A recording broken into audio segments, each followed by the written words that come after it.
SciTech Nutrition. Premium quality products. State-of-the-art look. Uncompromised ingredient quality. Our products work and taste good. www.scitechnutrition.com. GorillaWare.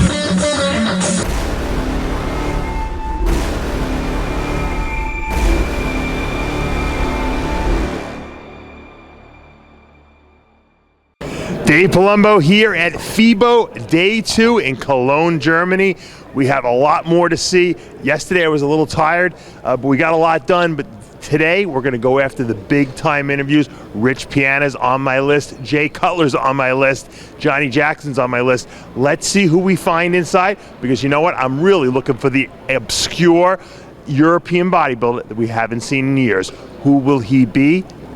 Rich Piana and the Freaks putting on a show here in Cologne, Germany. Doesn't get better than that. All right, I'm standing here with the world's strongest bodybuilder, Johnny O. Jackson, here at the Mutant booth. You're still doing it after all these years, better than ever. Yeah, you know, it's like fine wine. You know, you get better as you age. So I know Ronnie's challenged me for 2016. You can go over there. I think you should go over there and interview him next. I didn't know that, did he? Yeah, he challenged me to get back on stage for the 2016 Olympia. I challenge Jay Cutler to get on stage. I'm going to beat him at the 2016 Olympia. Yeah, buddy. Signing the Jay Cutler athletic shirt. Someone actually wanted me to sign it.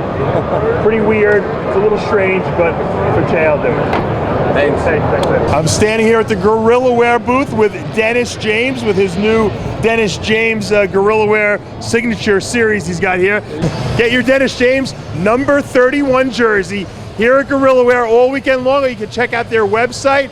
They're going to be in the United States for the Mr. Olympia, for the Ronnie Coleman signature, and I know they're going to be at your show, right? My show, the Dennis James Classic, May 23rd, Mesa, Arizona. Don't miss it.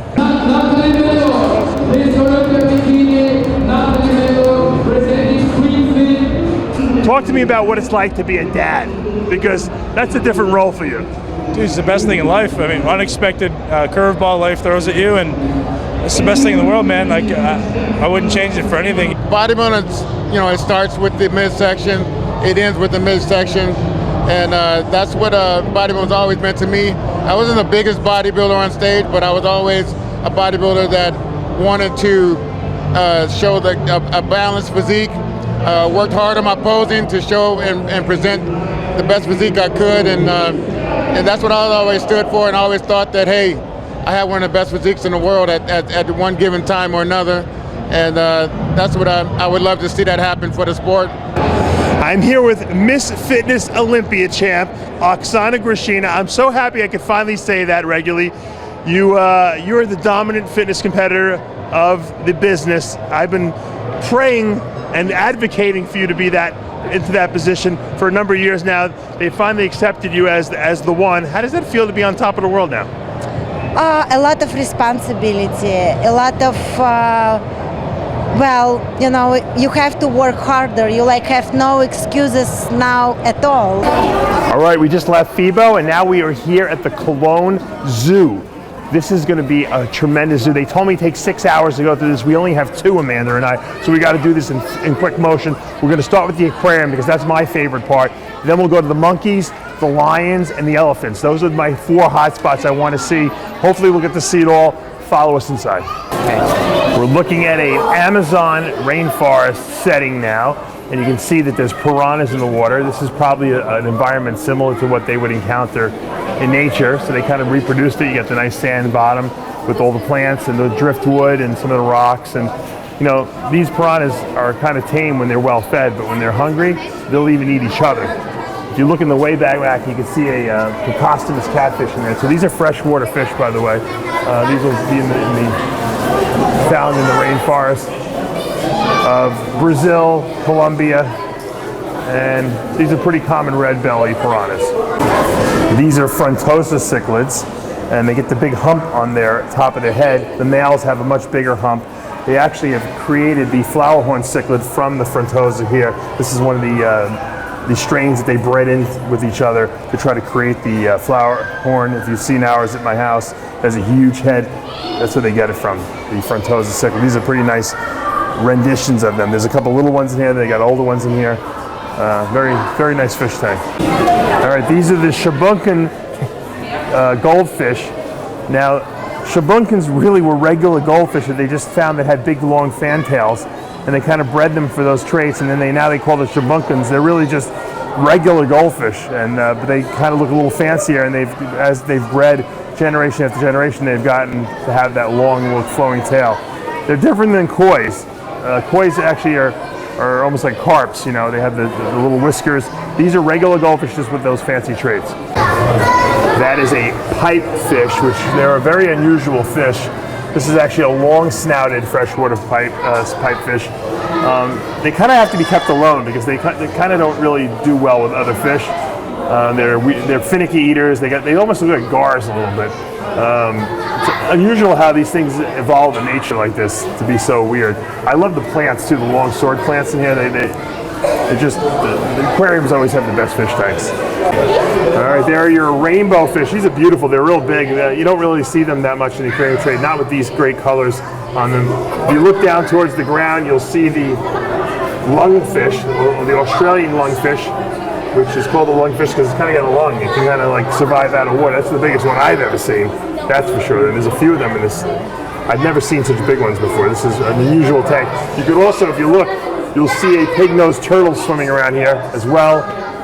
And with the fish, it's always cool when you can see the turtles with the fish. And as you see, look at those huge pieces of driftwood in here. Just gorgeous. There's that turtle.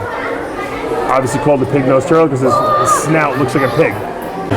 These are hatchet fish. They're kind of cool. They look like they got a big gape mouth. They kind of usually hang out by the top and eat. To the left of that, you can see a great angel. It's a wild angel fish. The wild pattern. There's a really cool giant whiptail catfish right on top of this plant. I don't know if you can see him.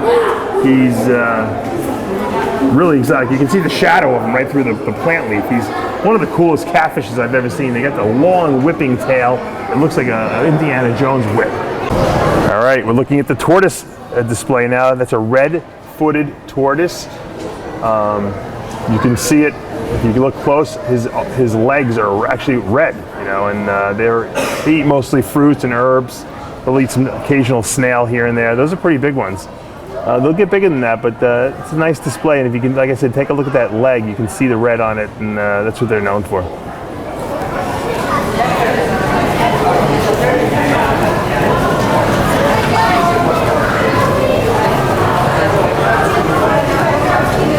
There's a gold tegu.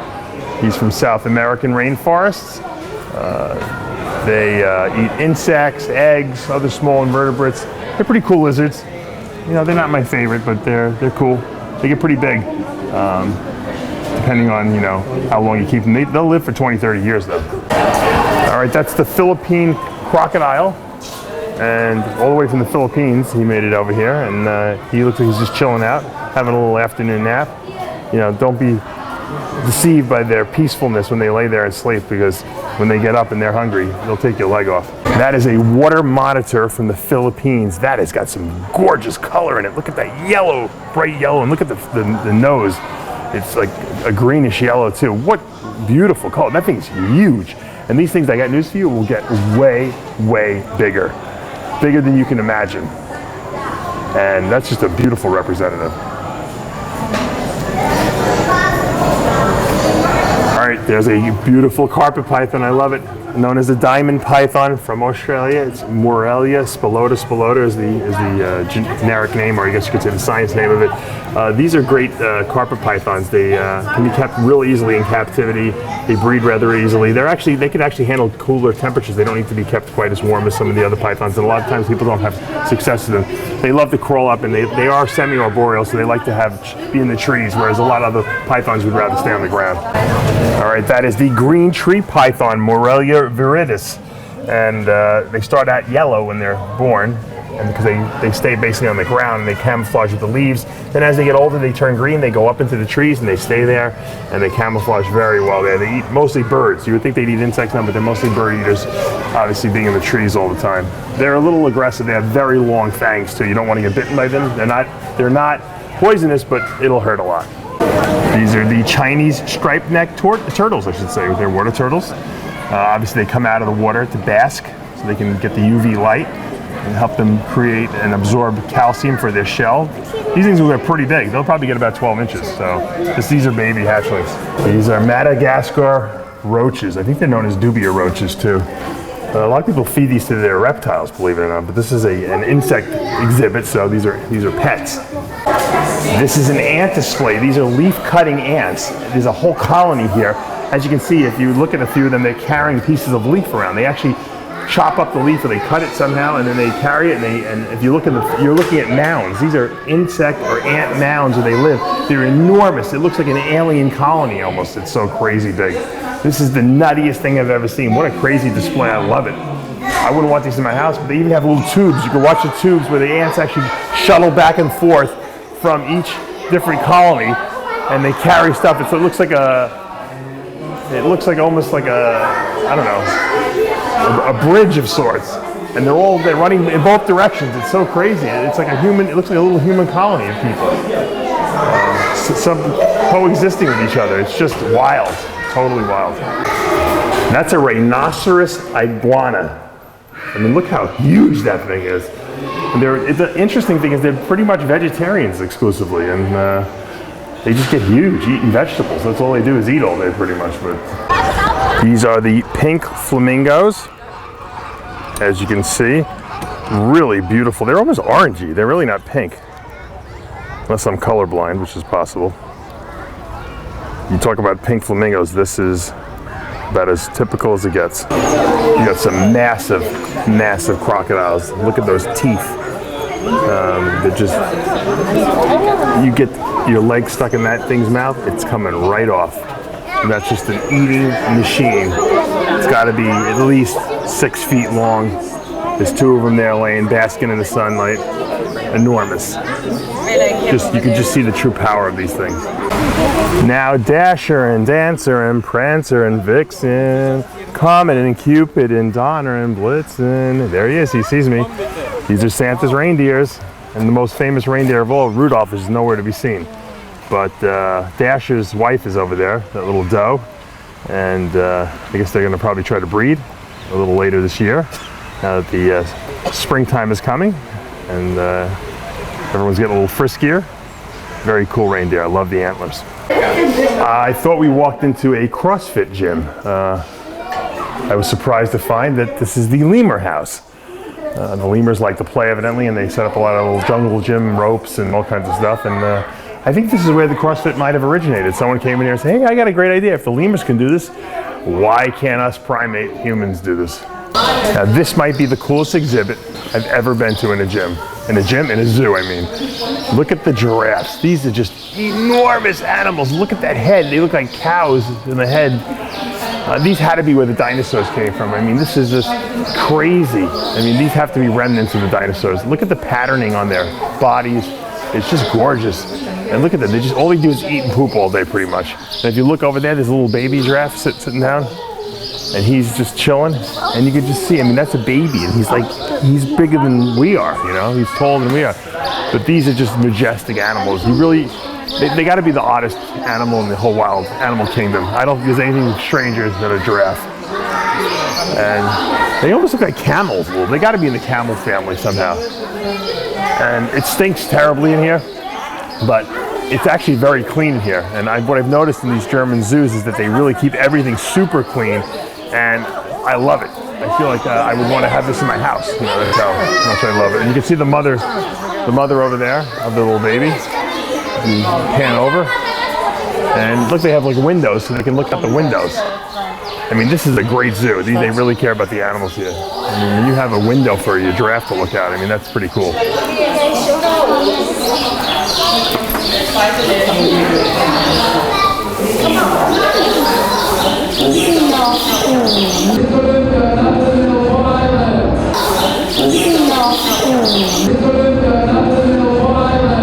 Jesus! There's the rhino. There he is. He's going in to eat now, and they let him in for the evening. And he's got his food waiting in there for him. Here he comes. And I mean, that's just a massive animal. That thing is, you get hit by that thing, it's like getting hit by a truck. The thing has just got a massive horn that, you know, the African safari hunters love to get that horn, and they sell it on the black market to the Chinese who think it makes good luck and fertility. It's a shame. I mean, it's a majestic animal. Look at those 2 double horns. That's a dinosaur right there. There's the stork. The stork is the bird that proverbially delivers the babies. That's where they say babies come from, but obviously not. Amanda wanted to hang out with the stork. Look at it. Look at that thing. It's got legs like a person. It's really pretty wacky. It's a scary looking bird, to be honest with you. I would not want to have one of those in my backyard. I would stay far away from it. It looks like a pterodactyl to me. Once again, back to the dinosaurs. Those are the American bison, or buffaloes, that come from the American plains, Great Plains. Obviously, they're bred primarily now in captivity, and most of the time for meat. Here, they're pets. Obviously, there's one right below us right here. You can see they're really close. These things are huge. You can make a great bison burger out of that guy, without a doubt. But we'll be having none of that today. These are scarlet abysses. Never heard of them, never saw them. They're from South America. Pretty cool. The color is just super vibrant. I mean, you don't get much redder than that. That's just wacky looking. It's amazing to think that these things are actually in the wild like this. I mean, these are not bred for this. This is like natural color. It's just mind-boggling. One of my favorites, the Asian elephant. You can see it in the distance there, playing with the tree bark. I don't know if it's eating it or playing with it. Another one's in the back, drinking out of the little river they have there. You can see it putting its trunk in its mouth and just drinking. That's pretty cool. And they got quite a good setup here. I bet these elephants have got it made. This is like living in a penthouse suite here, because this is the nicest zoo I've ever seen, with the most room possible. I'm sure these things, people say, oh, they'd rather be in the wild. No, they wouldn't, because they don't want to be getting shot by people. They're protected here, they're fed, they got it made. These are the Siberian tigers. And, you know, it doesn't get much cooler than a huge cat. It can just basically pretty much kill anything in the forest. I mean, that thing is just, imagine your house cat, and then look at the size of that guy's paws. What he can do to you in the teeth. And, you know, they look so mellow right now. You know, you feel like you can go down there and pet them and they'll probably eat you. But they're just truly powerful animals. You can just see look at the jaw strength of those things. You can just see the muscles around their face there. They're lean. You know, you would think animals that kind of sit in the zoo all day would get fat, but these things are in good shape because they got a lot of room to run around. They have a lot of obstacles and wood for them to climb on, so they have a nice indoor facility for them. And they got a big water thing where they can actually go in and swim. All right, there's a quick glimpse of a zebra going in for his food. You know what? Zebra's just nothing more than a horse with stripes anyway, so there's a lot more cool stuff to look at around here. Now that is one weird looking animal. I believe that's an anteater. They suck up termites and ants. The big long snout, they can put it right into the ground or into tree hollows where the insects and the termites and the ants will hide out. So they're perfectly evolved to get the food where the food is. And in their sense, they eat the insects that kind of inhabit tree stumps. All right, you're looking at the Hamadryas baboons. You can see the males have the longer hair, bigger heads. The females are smaller, and they get those big pink butts. You know, they're kind of weird looking. You can kind of see their genitalia sticking out. But look at the males. Look at the man right on there. He's like scratching his butt. You see him? Sitting on the stump there. I mean, these things look like people. I mean, this is about as. I mean, that could be Johnny Styles sitting over there on that log, very easily. It could be Ronnie Coleman eating his lunch like earlier today.